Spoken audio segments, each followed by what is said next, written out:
Bonjour à tous, je souhaite la bienvenue à tous les vendeurs et toutes les vendeuses qui souhaitent se lancer sur Pila Connect et rejoindre cette grande plateforme qui va faire bouger et dynamiser le Pila. Aujourd'hui, je vais vous apprendre à vous inscrire en tant que vendeur. Donc c'est très simple. Tout d'abord, vous allez commencer quand vous êtes sur la page principale par cliquer sur devenir vendeur. Donc moi, je vais me positionner en tant qu'artisan pour cette inscription. Je vais me créer une fausse boutique. Je clique sur inscrivez-vous maintenant et j'arrive sur la première page d'inscription. Ils vont me demander donc un identifiant, ils vont me demander un mail, donc je vais mettre info mail temporaire. Mais pensez bien à mettre votre vrai mail et votre mail professionnel car vous allez recevoir en fait tout simplement un code de vérification pour la sécurité qui va arriver sur votre boîte mail. Quand j'ai reçu le code de vérification, je le copie, CTRL C et je le colle directement sur le formulaire d'inscription. Il sera alors automatiquement validé. Je vais ensuite mettre un prénom, un nom qui apparaîtra au grand public, donc vous pouvez mettre un pseudo on va dire pour l'identifiant, mais là vaut mieux mettre votre vrai prénom et votre vrai nom. Ensuite vous allez choisir un nom de boutique, donc moi je vais créer une boutique de cuir à Pélussin, je vais créer une petite boutique qui vend des produits en cuir, le bon cuir à Pélussin. Vous mettez bien sûr votre vrai nom de boutique. Vous avez le champ qui dit acceptez-vous de voir une présentation de votre activité sur la page d'accueil. En fait, chaque semaine, si vous avez regardé le tutoriel numéro 1, vous avez pu voir tout simplement qu'on cherche à mettre en visibilité tous les acteurs locaux.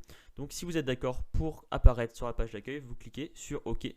Vous choisissez un mot de passe qui soit quand même assez long et assez compliqué avec des caractères spéciaux, avec des majuscules pour éviter de vous faire hacker tout simplement. Quand vous avez fini, vous cliquez sur accepter les conditions générales de vente que vous pouvez consulter à tout moment depuis le site ou depuis cet endroit-là et vous cliquez sur m'enregistrer.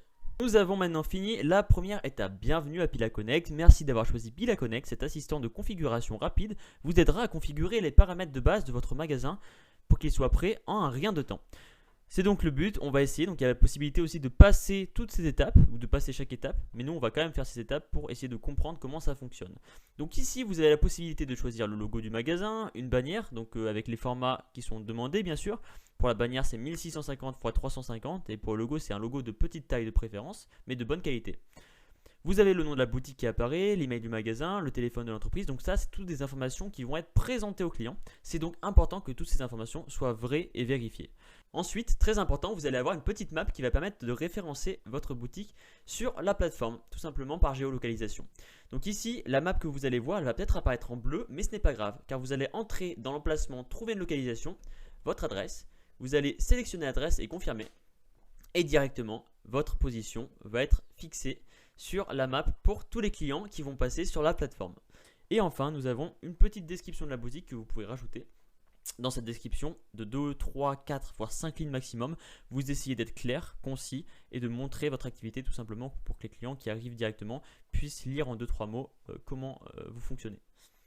Ensuite, vous cliquez sur passer cette étape pour passer à l'étape suivante. Nous allons arriver sur la configuration de paiement, donc c'est aussi une étape très importante. On propose tout simplement de vous payer par PayPal ou de vous payer par virement bancaire. Donc si c'est virement bancaire, vous avez juste à mettre les informations principales pour qu'on puisse vous faire des virements. Et si c'est PayPal, vous nous mettez une adresse PayPal valide.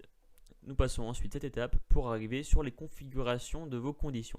Il faut savoir que dans l'e-commerce, souvent les boutiques ont des politiques de livraison, des politiques de remboursement, des politiques de confidentialité. Donc là, tout simplement, c'est à vous de mettre les politiques qui correspondent à votre boutique. Vous avez la possibilité de trouver des modèles déjà faits sur Internet. Si vous avez des questions, n'hésitez pas à nous les poser. Étape suivante, nous sommes sur le réglage social de la boutique avec tous les réseaux sociaux qui sont disponibles. Ça va de Twitter à YouTube à Pinterest. Ici, vous avez la possibilité tout simplement de faire un copier-coller du lien de votre réseau social. Par exemple pour Facebook, pour que les gens puissent suivre tout simplement vos aventures. C'est important d'en mettre au moins 2 ou 3 pour arriver à garder un contact avec le client. Et nous avons fini. Maintenant, le magasin est prêt. Vous allez pouvoir tout simplement accéder à votre tableau de bord directement et commencer à configurer votre magasin en ajoutant vos produits de manière simple et intuitive. Dans un prochain tutoriel, je vais vous présenter le fonctionnement de ce tableau de bord qui est assez intuitif et qui va vous permettre en fait de gérer toute votre affaire à distance. Il faut quand même préciser quelque chose de très important. Même si vous n'êtes pas complètement sur le site tous les jours, en fait, le tableau de bord est totalement autonome ainsi que votre boutique. C'est-à-dire que vous pouvez tout simplement arrêter d'aller sur le tableau de bord et si vous avez des commandes, vous recevrez par mail directement un avertissement. Donc vous n'avez pas besoin d'être tout le temps sur Pila Connect pour qu'il fonctionne. C'est cool, non ? Nous avons plusieurs fonctionnalités, médias, produits, commandes, paiement, coupons, clients remboursés, réglages. Des fonctionnalités qui sont quand même assez importantes à régler mais qui sont très simples à mettre en place. Je vous remercie pour avoir été attentif pour cette vidéo et je vous dis à bientôt pour un prochain tutoriel.